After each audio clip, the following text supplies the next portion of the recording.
Hello, I'm Kari Samuels, your intuitive counselor and happiness coach with your May forecast.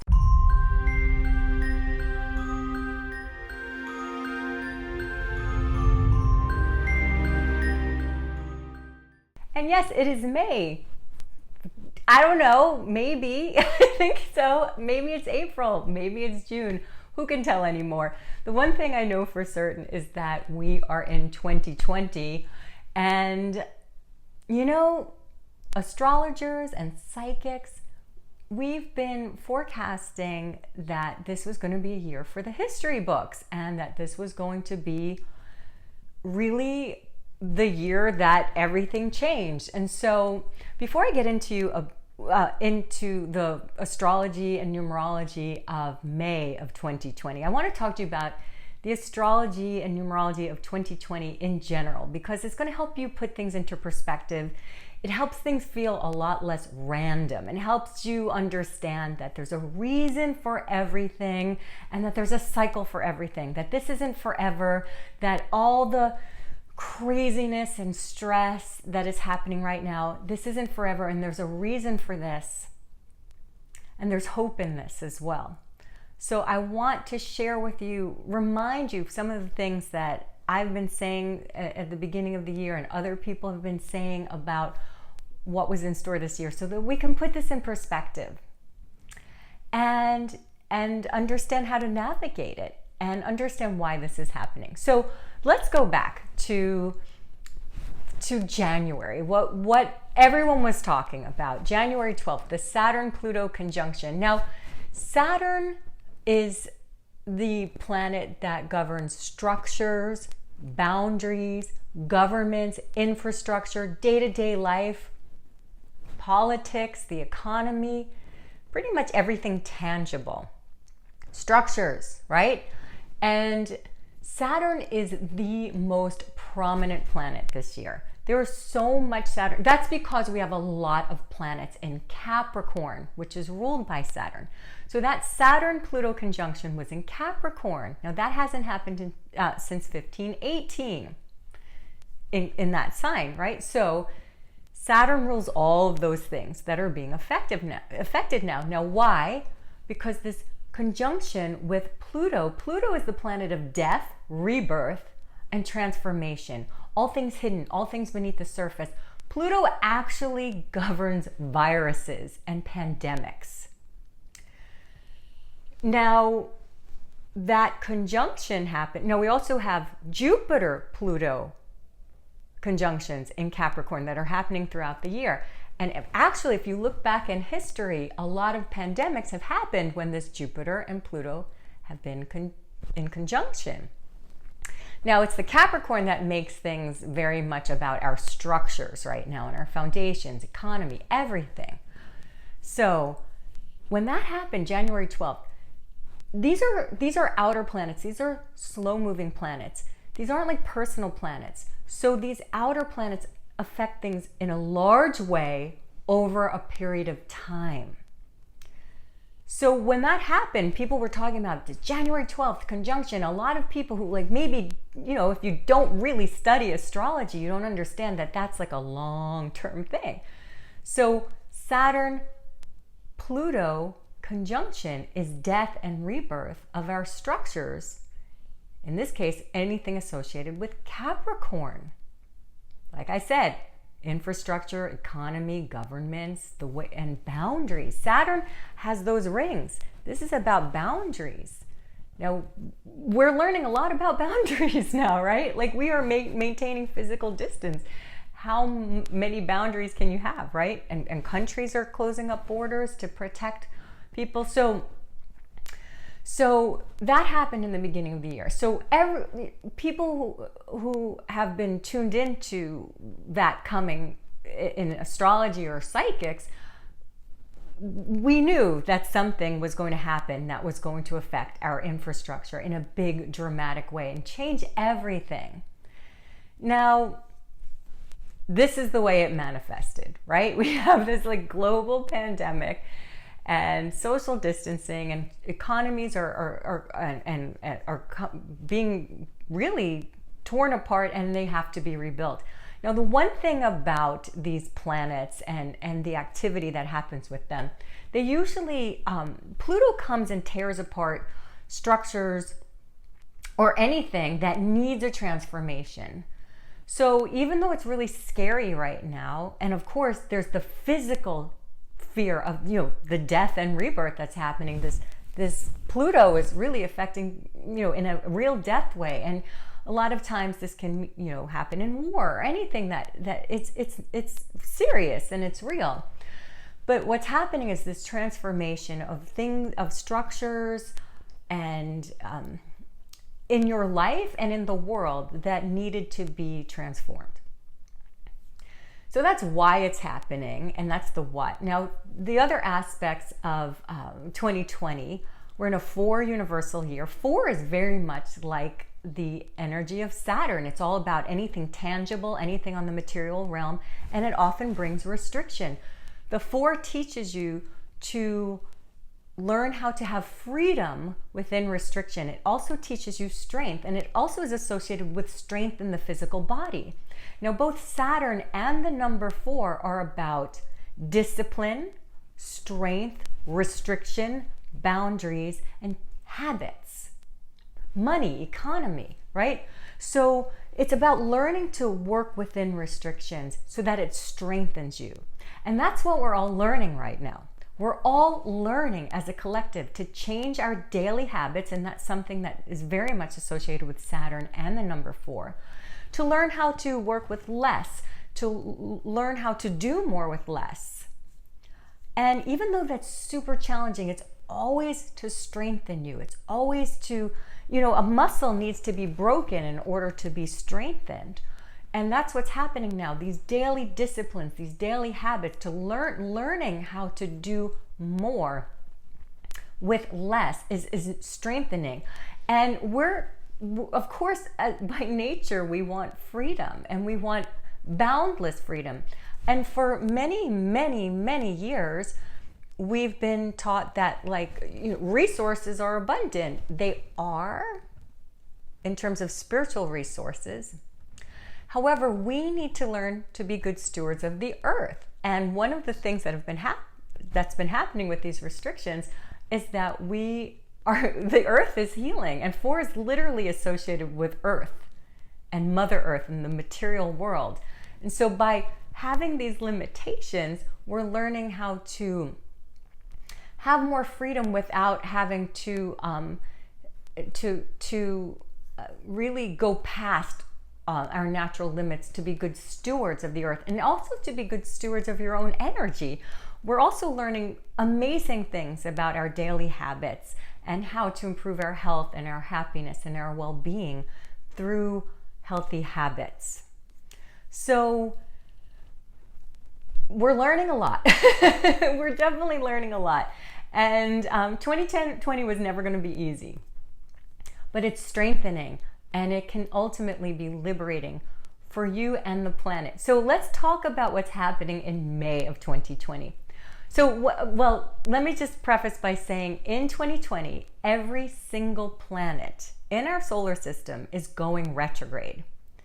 So we're used to Mercury retrograde. That always goes retrograde 3 or 4 times a year. But the other personal planets, Mars and Venus, that's less frequent. Those are going retrograde this year as well.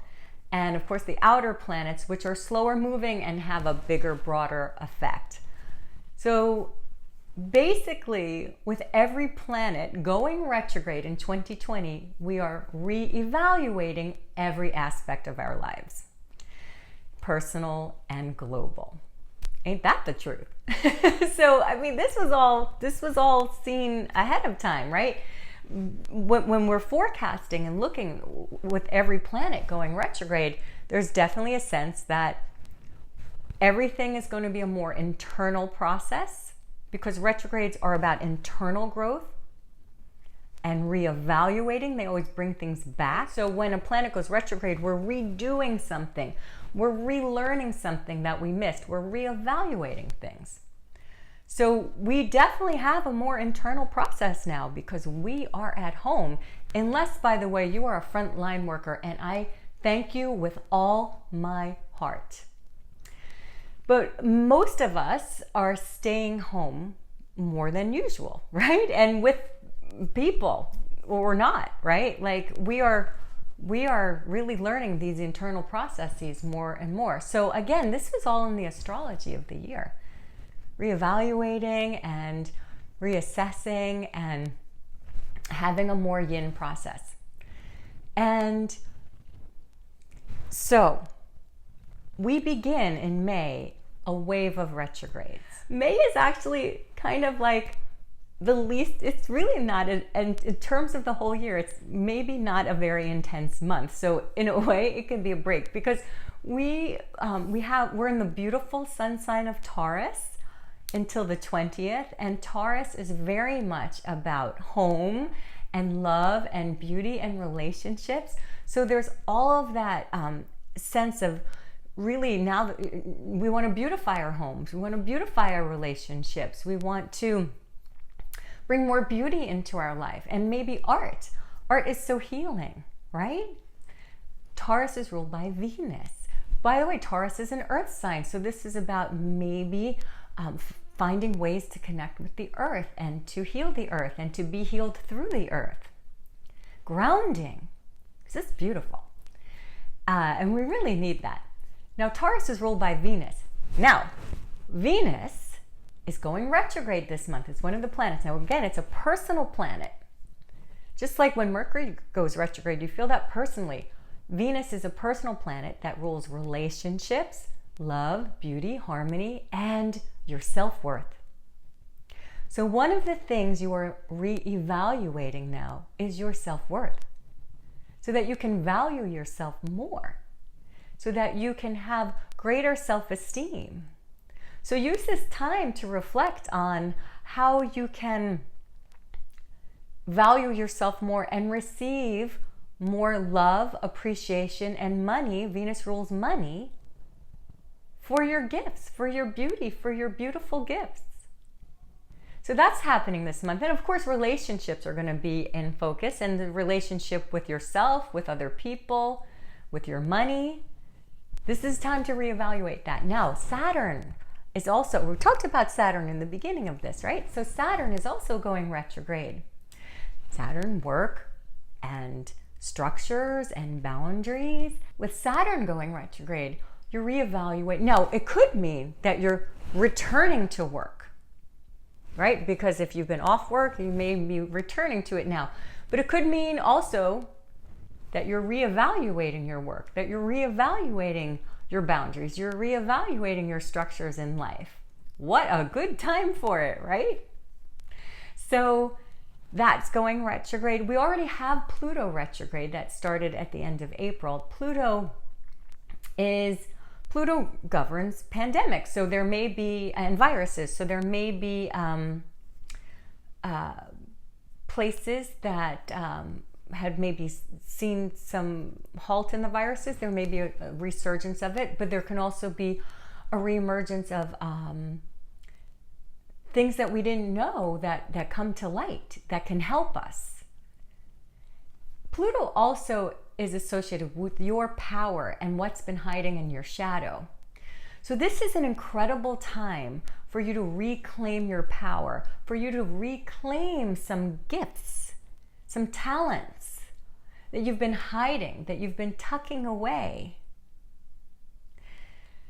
So there's some dreams buried beneath the surface as well. So it's time for you to reclaim those. Now, the other planet that's going retrograde, I know we have a lot, is Jupiter. Saturn and Jupiter are known as the social planets. Jupiter is all about expansion, and Saturn is all about restriction. Now, there's this dance. So we've had this expansion. This is why we've had so much Capricorn now, because it's like, hey, sometimes we need to rein things back. So, but Jupiter is coming back in its retrograde now in Capricorn to help us reevaluate economy, government, and the way we are. Really, there's this this Jupiter-Saturn dance, and how much we should let go of the rules right now and how much we should confine ourselves. So we're going to see this dance now But Jupiter is also associated with your ideals and travel. And so there may be some travel happening again. I want to talk to you about this though. This is really fascinating. So one of the biggest transformations of the year is happening this month. It's the north nodes of the moon are changing signs, and they're in a sign for 18 months. So for the past 18 months, the north nodes of the moon, the south node has been in Capricorn and the north node has been in Cancer. So this is the dichotomy. We've been learning as a collective about, and so basically, let me backtrack. The north nodes of the moon are associated with karma and dharma. The south node is associated with past life energy and the things that you've learned in your past life, or maybe focused on too much in your past lives, or your karma in your past life. And the north node is associated with where we're headed as a collective. So the south node in the moon for the past 18 months has been in Capricorn, which is actually associated with patriarchy and big government and institutions. So Cancer is associated with self-nurturing and home and self-care and nurturing, self-nurturing and nurturing others. So what this dichotomy of this Capricorn, Cancer, North nodes have been teaching us, and this is what the eclipses have been in, is not relying on big institutions to solve all our problems, and really like maybe how the patriarchy is not appropriate. And by the way, that's not a male thing in general. That can be men and women who can embody that. And how we're learning more about nurturing and taking care of people and home. I mean, we've really had to learn that. So, and the balance between work and self-care, and really not just being all work all the time, but really just making sure self-care is a priority. So that's what the Capricorn, Cancer nodes have been teaching us. Well, these nodes are changing signs this month. So that means for the next 18 months, we're as a collective going to be focusing on this collective dharma as we heal this collective karma. So the nodes of the moon are changing signs. The north node is going to be in Gemini and the south node is in Sagittarius. So Sagittarius is the beauty of both of these signs is they're about learning and teaching and education, which is great. So that is going to be the focus for the world in the next 18 months. Hallelujah. We all need to learn some more. So the shadow side of Sagittarius, even though Sagittarius is associated with travel, long distance travel, overseas travel, other cultures, teaching, publishing, this is all great. So why is it in the south node in our karmic?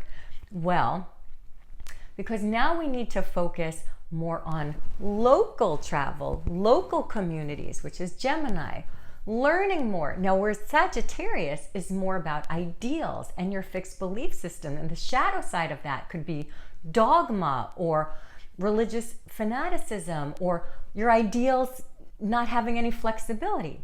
So what's happening now for the next 18 months with this north node shift is that the focus is going to be on community and learning more and changing your ideals.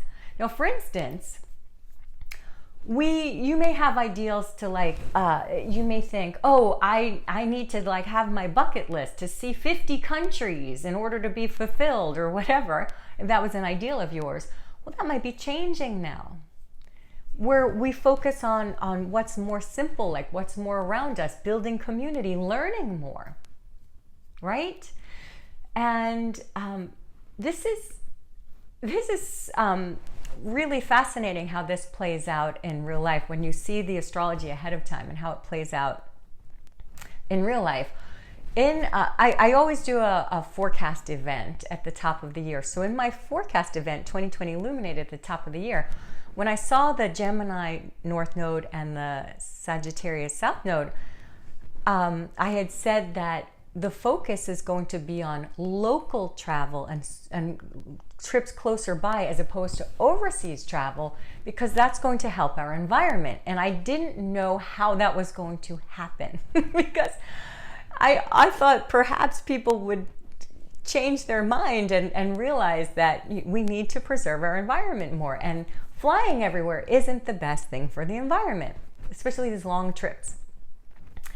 Well, I always say that if we don't make these choices consciously, the universe makes it for us. So here's what's happening.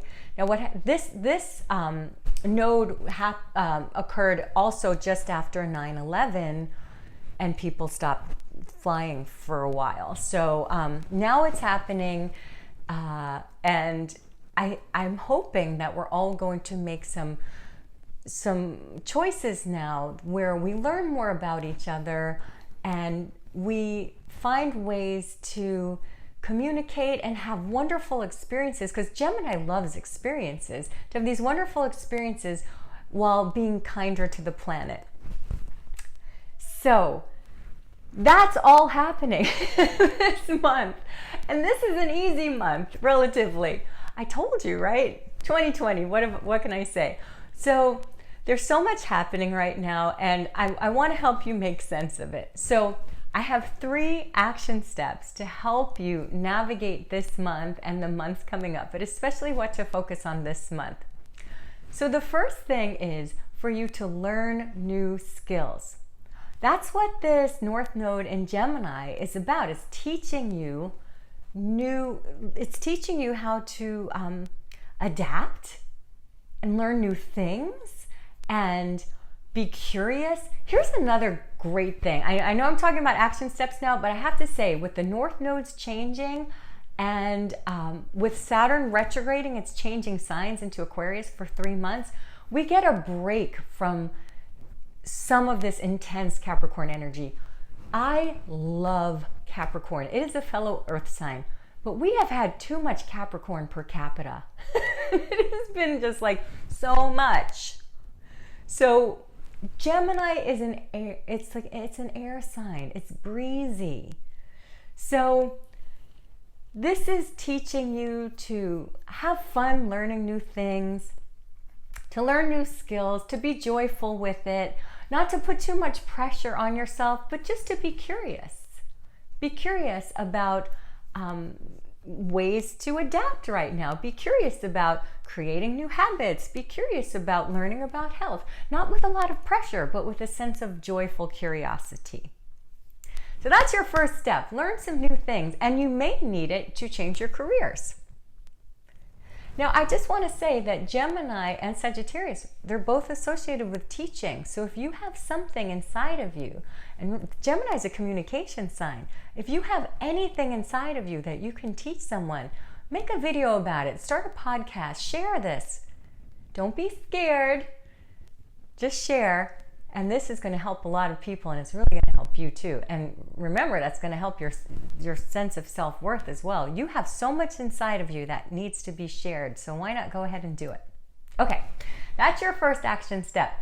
Now, your second action step is to take things slowly.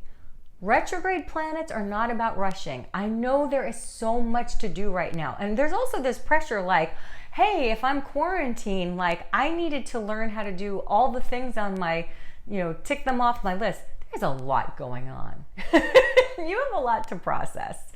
So take things slowly, because what these retrogrades are teaching you is to tune into yourself, is to tune back into your heart, especially with that Venus retrograde. It's about you feeling all the feels that you overlooked, that you didn't process. And there's a lot of feels to feel right now. So take your time. If you want to write in a journal, meditate, slow down. And the changes that you're making now, incremental changes. This is one thing Saturn teaches you. Incremental changes that are done daily can have a greater impact than just trying to change everything at once. Okay? Now, your third action step is to bring more light into your life. Now, this could be physically, like bring light and beauty into your home so that you have a more cheerful vibration and it lifts your spirits. Anything that's going to lift your spirit, right? Now, this is also an energetic thing, because It's natural to have a ton of fear right now.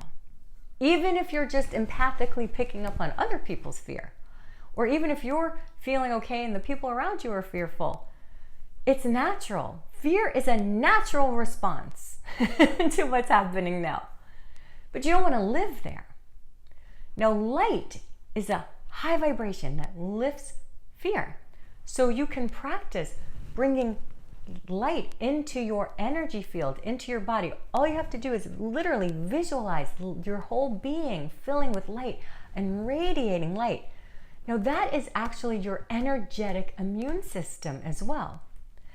And you can lighten up, which keeps you out of the fear vibration. So do things that are joyful for you. Bring more levity into your life. Laugh.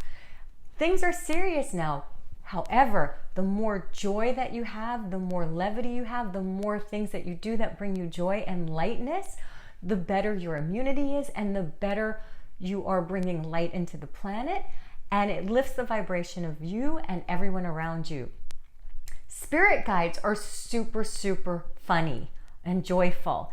And even when things are serious down here, they're always lifting our spirits. Angels lift your spirits. So visualize this light coming into your being. And again, this is your energetic immunity. This actually can bring your physical immunity up when you bring more light into your body and your energy field. I am wishing you the most peaceful, light, healthy, and happy May. I wish you so much love and thank you so much. I love you and have a marvelous May. Bye for now.